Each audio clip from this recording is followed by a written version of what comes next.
Ask the Kremlin about Metro 2 and you'll get silence or a smile or just nothing at all. Officially, it doesn't exist. Unofficially, it was the Soviet Union's and now Russia's secret subway buried deep beneath Moscow, built to move the powerful while the world above burned. This wasn't a public transport project. It was a Cold War panic room on rails, a hardened tunnel system connecting the Kremlin to bunkers, command posts, and a rumored underground city. No third rail, no station signs, just diesel locomotives, pressure-sealed doors, and air filtration systems designed to survive nuclear fallout. For decades, it was a rumor. Then came the leaks, the maps, the offhand admissions from ex-KGB officials. Now we know the core of it exists, at least one deep line running from central Moscow to a subterranean complex at Rameneki, and there might be more. So, how much of this is real? How much is just Cold War myth? And could the whole thing still be active, waiting silently, sealed, and ready beneath one of the most heavily guarded cities on Earth? Just before we continue with today's video, a quick word from our fantastic sponsor, Outskill. You remember when self-driving cars sounded like science fiction? Well, look, now they're on the freeway, and AI is doing a lot more than steering Teslas. It is building apps, it is making videos, it is analyzing data, it is automating entire businesses.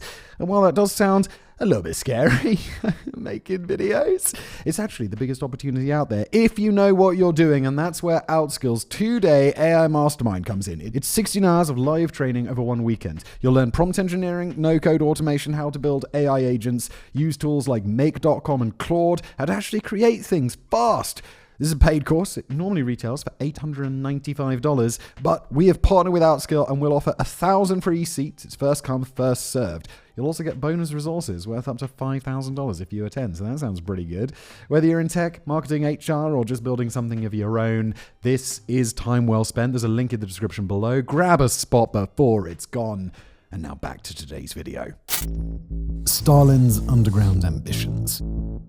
Now, the idea of a clandestine subterranean transport system in Moscow reportedly dates back to the Stalin era. As early as the 1930s, alongside the construction of the public Moscow metro, secret spurs and tunnels were allegedly built to serve the Soviet leadership. During World War II, these hidden passages saw use as well, notably on November 7th, 1941, when Joseph Stalin traveled by special underground train to attend a secret wartime ceremony at Markovskaya station.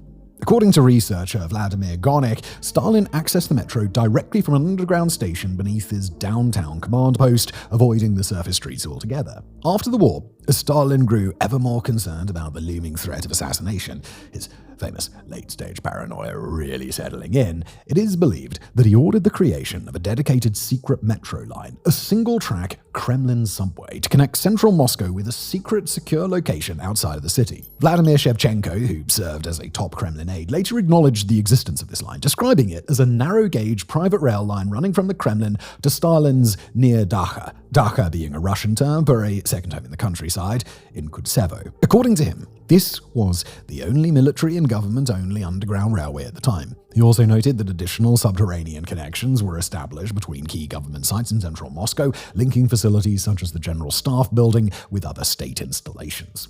Later, construction of Metro 2 proper began in the early 1960s under the direction of the KGB's 15th Directorate and the Ministry of Defense, operating under the code name D6. As for what we know about what was actually built, that would be everything and nothing. In a nutshell, let me explain. What we do know. While much of Metro 2 does remain buried, both literally and figuratively, some things we do know with a fair degree of certainty. Not rumors, not whispers, not cold war scaremongering, just the cold, steel-line, pressure-sealed facts. So, here's what's real, or at least real enough to have left behind physical infrastructure, official admissions, or declassified blueprints. The confirmed core of the system begins with a single-track tunnel that diverges quietly near Sportivnaya station on the Sokolnitskaya line. From there, it drops sharply under the Moscow River, heading southwest towards Rameneki. This isn't your average commuter tunnel either. It plunges to depths of around 150 to 200 meters, far beyond anything in the civilian metro. And Moscow's network isn't exactly what you'd call a cut-and-cover system anyway, with many stations having been buried deep to serve the dual purpose of nuclear fallout shelters. At least one vertical shaft along the route also houses a dedicated high-speed elevator designed for quick, discrete surface access and equally quick lockdown. Reinforced walls separate this from the public network, and at key divergence points, hermetically sealed blast doors slam shut tight enough to shrug off everything short of an actual nuclear detonation. Sitting at the heart of it all is Kremlin Complex number 103, the name given to the Kremlin's buried command node. This isn't just a bunker, it's a fully functional underground hub that connects via hardened tunnels to multiple critical locations beneath central Moscow. This includes a platform deep beneath the Kremlin itself, around 55 meters down, which stretches out in reinforced tendrils to connect Lubyanka, Zaradaya, the old party Central Committee headquarters, and other administrative blocks. Each connection is also lined with concrete and steel, forming a network that can shuffle personnel and material across the city without ever touching the surface. One crucial segment, simply referred to in some records as the branch line, links 103 to the outbound D6 line, the one that leads directly to the Ramenki underground city. The entire system was purpose-built to move government, military, and intelligence staff securely and invisibly, even under wartime conditions. As for the so-called underground city at Ramenki, a term never officially acknowledged, what we know comes mostly from leaked accounts, speculative reporting, and a handful of vague official nods. It's widely believed to be a large civil defense complex designed to house thousands in the event of a nuclear crisis. Sources describe it as self-sufficient, with provisions like diesel power generation, food and water storage, and independent air filtration, though no complete blueprint or photo set has ever surfaced. Still, the consistency of these descriptions across multiple sources suggests a substantial subterranean installation beneath western Moscow. The entire complex sits nearly 180 meters underground and is accessed through a series of vertical shafts, service tunnels, and maintenance corridors. At its center lies a proper underground train terminus, a final stop for the Metro 2 line, complete with storage bays, turnaround points, and thick-layered concrete protection that would make any NATO bunker blush. Internal security infrastructure is in place throughout, including blast doors, access locks, and bulkhead zones, all tailored to keep this place running, even if the city above has been turned to glass. It isn't just Ramenki and the Kremlin, though. The Metro 2 system includes multiple auxiliary nodes, sites that keep the system's lungs and stomach working when the surface isn't safe, because it's glass. One of them, Matvivsky, or DV1, is buried near the Matvivskaya rail yard. It features a slope tunnel that links to the main line and is fitted with track, allowing it to serve double duty as both air intake and secondary rail access. There's also a support garage buried down there. The other site, DV2, near the Rishskaya metro junction, functions in the same role, providing deep ventilation and emergency ingress. These stations are deliberately nondescript at ground level. They're brick sheds, fencing, a couple of industrial chimneys. Unless you know exactly what to look for, you would walk past them thinking they were just boring Soviet-era utility stations. But underground, they house reinforced shafts, fuel generators, and pressurized air systems fitted with gas-tight seals and CBRN-rated filtration units. In short, they keep people breathing even when the world above has gone full apocalypse mode. There are smaller shelters scattered around the city too, many of them independent of Metro 2, but tied into the broader system in subtle ways. One of the most public is Bunker 42, hidden beneath Taganskaya Square. Located about 65 meters deep, it was once linked by secret corridors to the Taganskaya Circle Line station. 2 tunnels reportedly connected Bunker 42 to nearby stations like Taganskaya, one for personnel, one for equipment. Now today, most of the complex operates as a museum, though original Cold War infrastructure remains intact. Blast doors, filtered air chambers, and communication space. While dioramas and tour guides often imply a connection to Metro 2, there's no hard evidence confirming a link. If any crossover ever existed, it was likely for emergency or internal use only and remains officially unverified. And while this sounds a bit fantastical, the construction techniques are familiar. Soviet tunnel engineering followed a strict template, and Metro 2 is no exception. Cast iron or concrete-lined tunnels with the standard Russian broad-gauge track measuring 1,520 millimeters between the metal rails laid throughout. Most lines consist of single-track tubes. They're narrow and tight, with just enough space for maintenance walkways running down the sides. There's no decorations, there's no station signs, there's no electronic displays.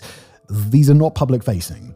They're purely functional. Platforms, they're barely more than concrete lips beside the rails. Wall panels house emergency gear, basic lighting strips, and sometimes provide direct access to shaft elevators or bunker vestibules.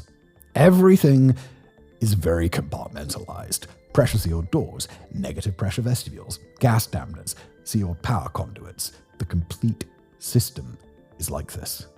If a fire breaks out or a pressure wave rolls through one segment, the rest of the network survives intact. The trains that run through Metro 2, they aren't what you'll see in any other public Moscow metro either.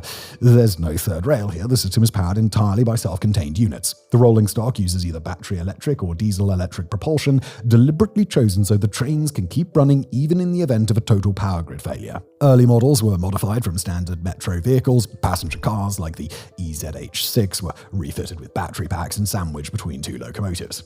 Later on, the Soviets built purpose-made 4-car diesel units and lightweight inspection trolleys, reportedly gasoline-powered for quick access and maintenance runs through the sealed environment. Train lengths are short, usually no more than 2 to 4 cars, partly due to the narrowness of the tunnels, but mostly because they just don't need to carry that many people. The system was never meant for public transport. It's a wartime transport system designed for key personnel and equipment, not commuters. Everything uses the same coupler and gauge specifications as the regular metro, though, which is no coincidence. This means rolling stock can be serviced off-site when necessary, usually during the small hours when nobody's watching. Within Ramenki itself, there are believed to be sidings and service bays underground as well, making basic repair operations possible without needing to break cover. Structurally, Metro 2 is built for survivability. The entire network, as we mentioned, compartmentalized into segments, and they could all be sealed off in seconds. Massive blast doors are positioned at every station, junction, and vent shaft, designed not just to block explosions, but to seal against chemical or biological contamination. When locked, these doors form airtight pressure barriers between sections. Behind them are airlocks, concrete vestibules, and steel-lined corridors with pressure control systems. If you were sheltering in one part of the network and a fire broke out 2 stops down the line, the system could isolate the affected area, pressurize your section, and continue operating as if nothing had happened at all.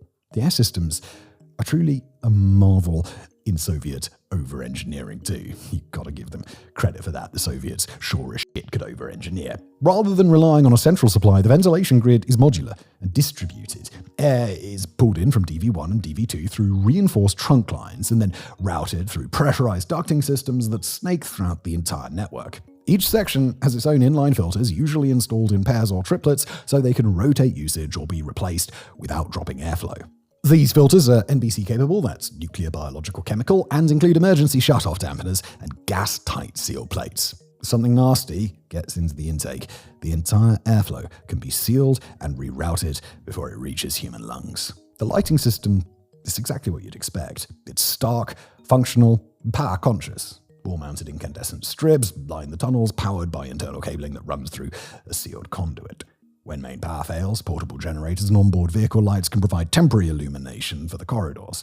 The drainage systems operate through sloped tunnel floors and sump tanks with sealed pump chambers positioned at each major node.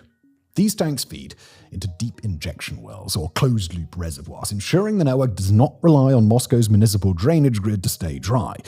The entire system operates in complete isolation. In total, the Metro 2 system as we know it connects the Kremlin, Ramenki, Lubyanka, Zardaya, DV1, DV2, Bunker 42, and the interface spur at Sporodvinaya. That forms the solid spine of the network, the portion supported by physical structures, aerial photos, blueprints, or admission slips from former officials. But could there be more? Well, yeah, of course there could. Some maps, including those from 1991 US military intelligence, suggest up to 4 full lines stretching across the city and into the suburbs, toward places like Vnukovo 2 Airport, Zaya military base, and Barvikya's government compound. Whether those were ever built or simply planned on paper, we just don't know, but what's been confirmed already is impressive enough. It is a vast, militarized, subterranean transit network sealed against the end of the world and hidden in plain sight beneath one of the most heavily guarded capitals on Earth. Breaking the secrecy. Now, for decades, the Soviet public knew nothing of Metro 2, officially. As the Soviet period Muscovite we asked about it, he explained it was basically common knowledge by the 1980s, though it wasn't knowledge that anyone lost sleep over or even really cared about very much. But the official secrecy began to crack following the collapse of the Soviet Union, as officials and curious journalists alike cautiously started to discuss the once taboo topic. One of the first public revelations, well, that came in July 1992, when Arguments and Facts, a weekly Russian newspaper, published an interview with Oleg Gordievsky on, quote, the supreme secret of the KGB. In it, a single cryptic remark about a, quote, huge underground city confirmed what basically everyone in Moscow and the US intelligence services had long since already known. Then, that same summer, writer Vladimir Gornik's novel introduced the term Metro 2 into popular culture. But it was Western media that provided a more concrete picture shortly thereafter. You see, in August 1992, Time magazine ran a piece titled Moscow's Secret Plans, in which correspondent James Carney, citing former KGB sources, described exactly what had been built. He mentions the Remenki bunker with its vast size and 30-year provisions, and explicitly stated that, quote, the Kremlin and other key buildings in Moscow are still linked by underground rail tunnels. He even named the KGB's 9th Directorate as being involved in construction. This was really a watershed moment, a mainstream confirmation in print that Metro 2 was real. When pressed, Russian officials gave terse responses. Igor Malashenko, a Russian TV executive, for example, acknowledged an old underground communication center outside of Moscow at Sofrino that had since fallen into disrepair and then moved on. He was dodging the true question, while also implying that such facilities, even if they had existed at one time, were now obsolete and out of use. This trickle of insider testimony continues into the 2000s. Perhaps the most authoritative voice was Mikhail Poltaranin, a former Russian minister who in the early 1990s had chaired a governmental commission on secret archives. In 2008, he spoke openly about Metro 2, stating that, quote, it is an extensive network of tunnels and an emergency compound center in case of war where you can command the nuclear forces of the country. He also confirmed that the system can, quote, hide a lot of people, its maintenance was necessary, and that it includes, quoting again, branches that go to the suburbs so that the command could move away from the epicenter of a nuclear attack, end quote. Coming from a top official, those words carried a lot of weight. However, he also stated that by the 21st century, surviving a nuclear war in those tunnels was no longer a realistic strategy, hinting that the era of such massive bunkers might be behind us. Was this the truth, or was it kind of just damage control, a calculated bluff designed to avoid revealing Moscow's current civil defense strategy? Ultimately, nobody knows for certain, or at least no one who knows is able and willing to discuss it publicly. Another semi-official confirmation of Metro 2's existence also came from Dmitry Gayev earlier on. Given that he was the head of Moscow Metro for many years, he's definitely a man worth listening to. In a 2007 interview, when asked about the existence of secret transport tunnels, Gayev responded wryly, I would be surprised if they did not exist. He refused to deny anything and even mused about the possibility of using those tunnels for public transport one day, though he noted, quote, it is not for me to decide, but for those organizations on whose balance sheet these objects are held, end quote. That careful yet telling answer was reported by Izvestia, a Russian broadsheet, and then widely picked up. The man in charge of Moscow subway was strongly implying that a parallel subway was very real. In October 2008, Svetlana Razina, head of the Independent Metro Workers Union, also added a detailed recollection to the then nicely growing body of information, a secret recruitment of a driver for special lines and mention of special short trains on said lines. Her account corroborated technical aspects of Metro 2 that had been speculated about, the use of battery electric locomotives and small trains. Around the same time, even state media briefly dropped its guard when the Russian state-owned news agency TASS included a paragraph in a 2007 article saying that the existence of Metro 2 is no longer denied even by responsible officials, and describing unofficial maps showing lines to locations like Barvikia, site of a government sanatorium, Bor, a government compound, Vnukovo 2 airport, and Zaya, a former military town. One early version of the TASS report also stated that the system was now under FSB control, the successor agency to the KGB. That line was swiftly removed from later versions, possibly as self-censorship, but it lives on in web archives. While no official confirmation exists, this handover is widely assumed. Given the FSB's responsibility for state security infrastructure, it would make sense for them to oversee such classified assets, assuming that they remain operational. By the 2010s then, Metro 2 was an openish secret, acknowledged in broad strokes, though still officially classified, a peculiar limbo in which the system remains to this day. Well, that's only the tip of the iceberg. And even as we speak, historians are scrambling through declassified Kremlin documentation to collect every bit of information they can on Metro 2. One particular researcher to keep an eye on is Dmitry Yurkov, who put together an excellent tome titled Secret Soviet Bunkers, Special Urban Fortifications from the 1930s to 60s, which discussed the origins and early history of Metro 2 in considerable depth. However, don't expect anything detailed on the more recent history of Metro 2 from him. Despite his only using declassified material, he's actually had a bit of trouble from the FSB and Russia's Prosecutor General's office about his work, which is exactly why he cut his book's focus off when he did, just in case anything still useful to the outside world might unwittingly find its way into its pages. Explorers and legends. Fortunately, while more recent details of Metro 2 might be harder to come by through official channels, urban explorers and amateur researchers have stepped in to help fill the gaps. Among them, the most notorious were the, quote, Diggers of the Underground Planet, a Moscow-based group that claimed in 1994 to have actually located an actual entrance to the fabled network. They kept the exact location a secret, however, and while the authorities offered no comment, it is notable that security around suspected subterranean Metro 2 sites increased noticeably soon after.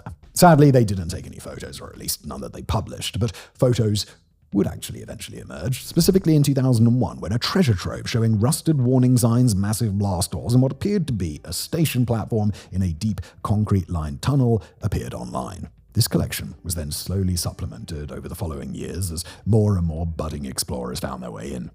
Western intelligence, which tends to be more liberally declassified than its Russian equivalent, also stepped in to help plug some gaps, as we already touched upon. However, take this with a pinch of salt, because while it can indeed be alluring to buy into the American vision of Metro 2 as an utterly huge network, their conclusions ultimately were just really well-educated speculation. So, to bring this all to a close then, well, let's separate myth from reality, shall we, and take a last review of what we do know. We know that at least one deep-level, government-only metro line exists beneath Moscow, connecting the Kremlin to the sprawling Remenki bunker complex. We know there's an interface spur at Sportivnaya, that the trains are battery or diesel-powered, and the system was built with a single goal in mind: to keep the machinery of state moving if the surface world stopped. That's the confirmed reality, a concrete, steel, and deeply buried Cold War contingency plan that very likely still has a heartbeat today. But beyond that, the rumors still persist. Maps hint at extra lines. Explorers whisper of sealed platforms and doors welded shut. Even now, researchers like Dmitry Yurkov hit hard limits on what they can publish, not because the facts aren't there, but because the Kremlin has decided that they shouldn't be. And in that silence, Metro 2 becomes more than infrastructure. It becomes a symbol of paranoia, of planning, of a regime that feared the end enough to dig its own lifeboat, and maybe, just maybe, never stopped building it. Will we ever find out for certain? Well, only if someone finally opens those blast doors. Thank you for watching. If you know what you're doing, and that's where Outskill's 2-day AI mastermind comes in. Whether you're in tech, marketing, HR, or just building something of your own, this is time well spent. There's a link in the description below. Grab a spot before it's gone.